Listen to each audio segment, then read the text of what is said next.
Here's a live look at Mitchell International Airport. The FAA has ordered a no-fly zone over the explosion site in Boston. Our Michelle Fiore is at Mitchell and joins us now live. Michelle, what's the word there? Well, travelers coming in and out of Mitchell today, for the most part, have had a busy day themselves. Many had not heard about the Boston bombing. Now, among those who had, though, they say that the idea of terrorism in the United States brings them back to memories of 9/11. Still, they do think that we've come a long way since then in airline security.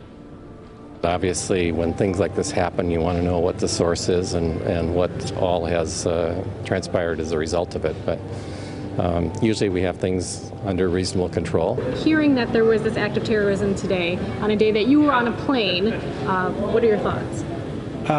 First of all, my condolences to the victims, and it's a terrible tragedy to see that happening, but in terms of how does that affect my flying, it does not affect it whatsoever.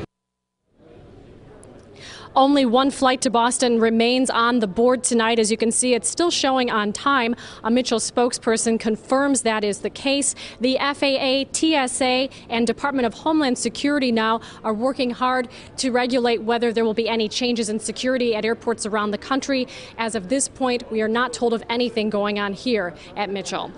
Reporting live in Milwaukee, Michelle Fiore, today's TMJ4. Okay, Michelle, thank you. And, you know, this has a lot of people on edge, no matter what you're doing, whether you're going to the mall or you're flying. I think people just wonder, you know, what's next? And understandably so. In the wake of 9/11, security was ramped up at airports primarily, but also at courthouses and official buildings throughout the country. This, if it indeed it turns out to be an act of terrorism, is what they have described as sort of a soft target, an area where the general public goes and there isn't screening to get in. And of course, if this turns out to be what we fear, it's also an indication that terrorists can get in as well. Right, and it leaves a big question moving forward, how you handle these types of events.